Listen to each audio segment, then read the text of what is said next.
गुरुर्ब्रह्मा गुरुर्विष्णू गुरुर्देव महेश्वरा गुरु साक्षात परब्रह्म तस्मै श्री गुरवे नमहा. आपला स्वभाव कसा आहे ह्याच्यावर आपलं आयुष्य कसं जाणार हे खूपसं अवलंबून असतं. मग आज आपला स्वभाव बघूया आपण ध्यानात. मग करूया ध्यान. ताठ बसा, पाठ मान खांदे सैल करा, हाताची ध्यान मुद्रा करा, हात मांडीवर ठेवा, डोळे अलगद मिटा, मन शांत करा. आमची मनू फारच हळवी. आई बाबा जरा मोठ्या आवाजात तिच्याशी बोलले की लगेच तिच्या डोळ्यात पाणी येतं. तिचा स्वभाव हळूहळू मोठी झाली की बदलेल असं आम्हाला वाटायचं. पण कॉलेजमध्ये गेल्यावर सुद्धा मुली तिची जास्त स्टर उडवायच्या. मनमोकळं जगण्यापेक्षा आपल्याला कोणी काही बोलत तर नाही ना याकडेच तिचं जास्त लक्ष असायचं. पुढे लग्न होऊन ती सासरी आली. सासू खाष्ट, नवरा अगदीच अबोल म्हणजे बेताचं बोलणारा. नवख्या घरात कसं वावरायचं तिला काही उमगेना. जिथे तिथे तिचा गोंधळ व्हायचा. एवढी शिकली सवरलेली मुलगी, पण सगळ्यांचा समज झाला की ही वेंधळी आहे, हिच्या शिक्षणाचा काही उपयोग नाही असे सगळेजण तिला बसता उठता टोमणे मारायचे. तिला बिचारीला तोंड दाबून बुक्क्याचा मार. हा बुक्क्याचा मार टाळायला तिला निर्भीडपणे तोंड उघडणं खरंच गरजेचं होतं. ती हळवी आहे पण दुबळी नाही हे सिद्ध करणं गरजेचं होतं. त्यासाठी अगदी तिला काउन्सिलर हवा असं नाही, पण तिला समजून घेणारं, समजून सांगणारं, हक्काचं असं जवळ कोणीतरी हवं. माणसानी भावनिक असावं, पण त्याचा त्याला त्रास होणार नाही याची मात्र काळजी घ्यायला हवी. मग कोणीतरी गॉडफादर भेटला आणि मनूनी काही गोष्टी अंमलात आणायला सुरुवात केला. तिला त्यांनी सांगितलं, तुम्हाला जे वाटतं ते मन मोकळं करण्यासाठी तुम्ही लिहून काढा. त्यासाठी दैनंदिनी लिहिणं उत्तम पर्याय आहे. जे तुमच्या स्वतःच्या भाषेत तुम्ही लिहा. व्याकरण शुद्ध आहे का, अक्षर चांगलं आहे का, विषयाची मांडणी बरोबर आहे का, तांत्रिक चुका आहेत का, असं कोणी ते बघणार नाही. हे लिखाण केवळ तुमचं आणि तुमचं असेल. त्यामुळे नेमकं आपण कशाने दुखावलं जातो हे तुमच्या लक्षात यायला पाहिजे.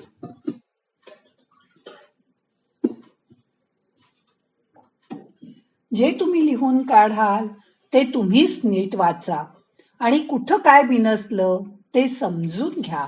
स्वतःची चूक असेल तर ती इतर कोणी दाखवून दिली म्हणून नाराज होऊ नका. जमलं तर ती सुधारा, नाहीतर तिकडे दुर्लक्ष करा. चुका दाखवणारी माणसं येतील आणि जातील, पण त्याचा स्वतःला त्रास करून घेऊ नका. भावनिक असणं, हळवं असणं यात काही वावगं नाही, पण त्याचा अतिरेक होऊन स्वतःला त्रास होत असेल तर मात्र त्यावर विचार केला पाहिजे. असं दीर्घकाळ चालू राहिलं तर मानसिक ताण तणाव निर्माण होतात. सतत नाराज असल्यासारखं वाटतं. नको ते विचार डोक्यात घर करायला लागतात. अशा वेळी हे ओझं फेकून द्यावं. चांगला मूड करण्यासाठी चांगली गाणी ऐका, विनोदी सिनेमे बघा, फ्रेश वाटेल अशा ठिकाणी बागेत, देवळात फिरायला जा. मन तुमचं सकारात्मक गोष्टींकडे वळवा. स्वतःहून या गोष्टी करा. अति विचार करणं पहिल्यांदा सोडून द्या. असं म्हणतात, अति तेथे माती. अति विचार केला की त्याचा त्रास होणारच. अशा वेळी ज्या गोष्टी होण्याची सुद्धा शक्यताच नाही त्याचा विचार डोक्यात घोळतो आणि आपण नकारात्मक विचार केल्यावर परिणाम असा होतो की लोक पण आपल्याकडे त्या दृष्टीनेच बघायला लागतात. आपली समाजातली प्रतिमा बिघडते. त्यासाठी स्वतःला शांत ठेवा आनंदी ठेवा. हे नकारात्मक विचारांचे बंगले मनात बांधणं सोडून द्या. आता आणखीन असं बघा, तुम्हाला एखाद्या गोष्टीला रिस्पॉन्ड करायचंय तर विचार करून प्रतिक्रिया द्या. एखादी गोष्ट तुमच्या मनाला खुपली तर लगेच प्रतिक्रिया द्यायची काही जरूर नसते.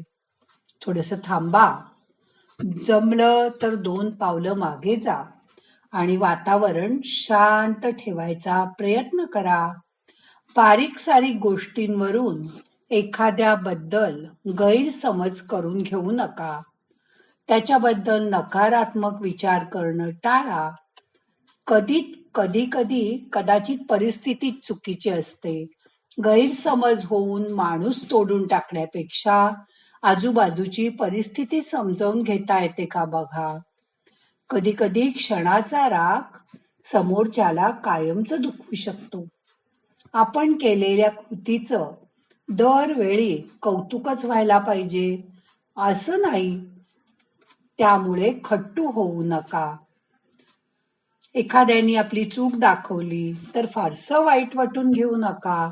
उलट ती चूक सुधारायचा प्रयत्न करा. सॉरी म्हणून टाका. आजूबाजूचे लोक वेगवेगळ्या स्वभावाचे असतात. सगळे आपल्या अपेक्षेप्रमाणे कसे बरं असतील. त्यांच्याशी जुळवून घ्यायचा प्रयत्न करा. त्यासाठी स्वतःला प्रश्न विचारायला शिका. इतरांकडून मिळणारी प्रतिक्रिया किती योग्य आहे ते बघा. दरवेळी प्रत्येक गोष्ट मनाला लावून घेऊ नका. काही गोष्टी तिथल्या तिथेच सोडून देता यायला हव्यात. 4 चौघांसारखं आपण असतो. जे इतरांच्या आयुष्यात घडतं तसंच काहीसं आपल्याही आयुष्यात घडतं. प्रत्येकाला आपापल्या समस्या, आपले प्रश्न स्वतःच सोडवावे लागतात. त्यामुळे कधी कधी काही कुरबुर होऊन भांड्याला भांडं लागलं तर आवाज होणारच. नवरा बायको दोघंही नोकरदार असतील, दोघांनाही कामाचा ताण असेल तर घरच्या कामांवरनं थोडीफार तू मैमै होणारच. म्हणून काही मलाच सगळे त्रास द्यायला बघतात असा मनाचा समज करून घेऊ नका. शांतपणे तडजोड करा. पेच सोडवताना 1 धाव 2 तुकडे असं धोरण कधीही ठेवू नका. अशामुळे आपलंच स्वतःचं नुकसान होतं. कोणाच्याही स्वभावात एकदम कधीच बदल होत नाही. अति हळवेपणा कमी करायला सुद्धा वेळ लागतो. तेवढा वेळ स्वतःला द्या. झटपट बदलाची अपेक्षा स्वतःकडून सुद्धा ठेवू नका. पण हळूहळू स्वतःमध्ये जाणीवपूर्वक बदल करा आणि त्यामुळे मनाला मिळणारी शांतता अनुभव करा. कुठलाही निर्णय आततायीपणे घेऊ नका. दुसऱ्याला पटकन प्रतिक्रिया देऊ नका. उलट परिस्थितीचा पहिल्यांदा शांतपणे विचार करायला शिका.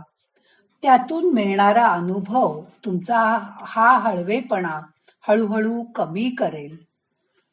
आमची आजी आशीर्वाद देताना नेहमी म्हणायची, शाणा हो, हुशार हो, मोठा हो. आजूबाजूची परिस्थिती माणसाला शहाणं बनवते. अटीतटीच्या प्रसंगात सुद्धा आपल्याला हुशारीने वागता आला पाहिजे. अवखळपणा सोडून संयम ठेवता आला पाहिजे. हळवेपणा कमी केला तर माणूस अनुभवातनं आपोआपच चांगलं काही शिकू शकतो, मोठं होऊ शकतो. म्हणून आपला हळवेपणा आपल्या पुरता ठेवा. त्याचा दुरुपयोग करू नका. चटकन कोणी काही बोललं की डोळ्यात पाणी आणून टिपं गाळू नका. स्वतःला खंबीर बनवा. त्यासाठी आपला संवाद आपल्याशी करायचा प्रयत्न करा. आपल्या मनाला आपणच समजावलं पाहिजे. दरवेळी दुसरं कोण आपल्याला समजवायला येणार बरं. या हळव्या माणसांनी स्वतःच खंबीर व्हायला शिकलं पाहिजे. त्यासाठी ध्यानासारखा दुसरा मार्ग नाही. 2 मिनिटं शांत बसा आणि स्वसंवाद करा.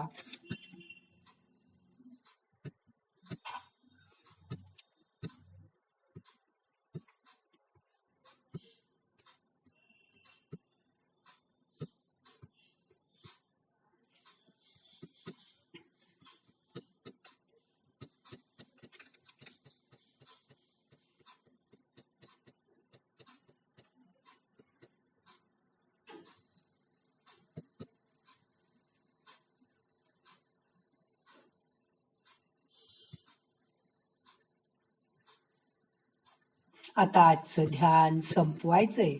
प्रार्थना म्हणूया. नाहम करता हरि करता, हरि करता हि केवलम. ओम शांती शांती शांती.